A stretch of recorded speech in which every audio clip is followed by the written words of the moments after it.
Welcome back, of course, to one of your favourite pieces, the Historic Places Look Around the Province. Maureen Fox, she's back in the studio. Good evening, Maureen. Good evening, Tom. And today's subject is? We're going to look at the work of C.J. Broderick, and he was one of our Invercargill-born architects, and he had a profound effect on the architectural beauty of this city. Can't wait. Let's roll the film and have a look at some of the work of C.J. Broderick. The obituary for Cuthbert John Broderick appeared in the Southland Times, 9th of October 1946. Born in Invercargill in 1867, he was a first-day pupil at Southland Boys High School. In 1884, he was apprenticed for 5 years to architect F.W. Burwell. Burwell left Invercargill for Melbourne in 1887. Mr. Broderick followed to complete his apprenticeship. For 6 years, from 1891, Broderick practiced in Hawera, leaving for England in 1898. In 1900, he began his practice in Invercargill, retiring in 1943. T.P. Royds became his partner during World War I. Mr. Broderick took an interest in projects to develop Invercargill. He was a Borough Council member for 3 terms and Deputy Mayor and a President of the New Zealand Institute of Architects. But, most important of all, he designed distinctive buildings that add to the architectural beauty, diversity of styles and character of Invercargill. The Alexander Building 1901 is one of these. It's a fine example of the arts and crafts movement. It is an early 20th century style, using largely local materials of brick, plaster and timber in a simplified form, incorporating several architectural styles with turrets, curved walls, Tudor gables, Georgian windows, Gothic painted arches. The builders were Matthew and Hugh Mayer. Cost of construction, £4,000.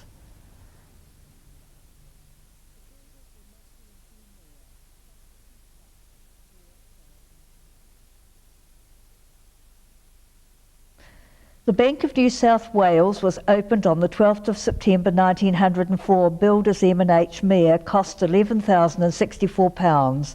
The Southland Times on the 16th of September 1904 described the style as Italian Renaissance with slight variations into the Romanesque and Grecian.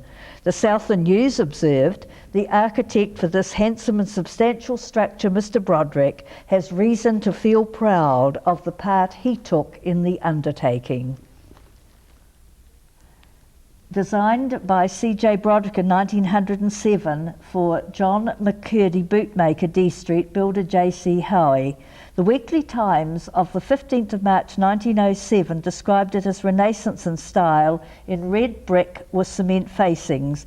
In 1936, John McCurdy advertised a sale to clear room for extensive alterations, and in 1940 a small mezzanine floor was constructed.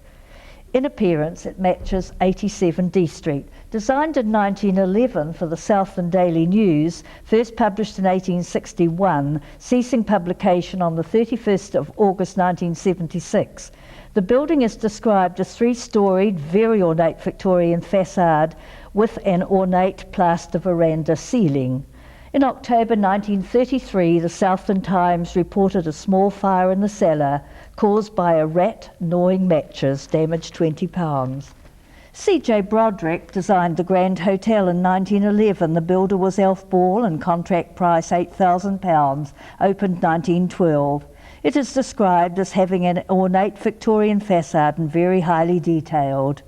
In July 1947, the hotel was extended in the Federal Building alongside, which also housed the Regent Theatre.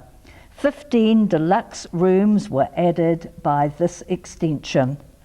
This residence in Don Street was designed by C.J. Broderick in 1913, described in John Gray's Review of Heritage Inner City Buildings in 1997 as 2-storey brick and plaster with classical pediment decoration.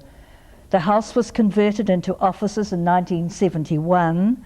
Today it provides the offices for Schofield, Cockcroft, Lloyd, barristers and solicitors. In December 1919, tenders were invited for a new public trust office in Don Street by Broderick and Royds, constructed 1920-21 style, Art Nouveau influence with a curved veranda. On the 8th of November 1920, the Southland Times recorded that it was the first building in Invercargill constructed entirely of reinforced concrete, and an impressive addition to the imposing state buildings reflecting the growth of the town. In October 1923, tenders were called for the erection of a reinforced concrete garage for A. Russell and Company garage proprietors, architects Broderick and Royds. John Gray, in the 1997 Review of Inner City Heritage Buildings, describes this style as an Art Nouveau-influenced two-storied facade with some interesting plaster work. The building's occupants are now Thompsons with their auction rooms and Harcourt's real estate. On the 15th of October 1927, tenders were called for the erection of new premises and reinforced concrete for the National Bank in the Crescent. Plans and specifications at the offices of Broderick and Royds. Atkins and Mitchell Wellington were listed as architects, with Broderick and Royds as associates. The National Bank will add to the architectural beauty of the town. Opened in 1929, described as classical Grecian Ionic in style. In October 1934, extensive alterations and additions were made to the offices of the Southland Frozen Meat Company in brick and reinforced concrete. Old building. Instructions were to remove parapets, portions of north and east walls, drains, floors, roofs, and Robbie's garage from the site. Architects Broderick and Royds, builder A.B. Turner. The present building is described as an attractive two-storied Art Deco building. The Masonic Lodge was built between December 1924 and February 1926 to the spectacular design of Broderick and Royds. It is in classical style with 6 fluted Doric columns and also features the moulded lodge insignia. It is regarded as one of the most impressive lodge buildings in Australasia and is on the National Register of the New Zealand Historic Places Trust as a Category 1 building. Spanning more than 40 years, C.J. Broderick enriched the inner city of Invercargill with magnificent buildings reflecting the changing styles and architecture throughout the period. He has left a precious legacy to his city.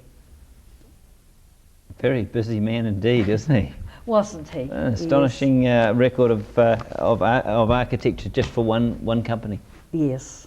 Excellent. Well, the other thing I learned today was that Southland had 2 daily newspapers. It did, yes. Yeah, well, obviously before my time. Maureen Fox, thank you very much again for your time. We've enjoyed being here again. We look forward to coming again in 2 weeks' time. We look forward to the weekend events right after the break.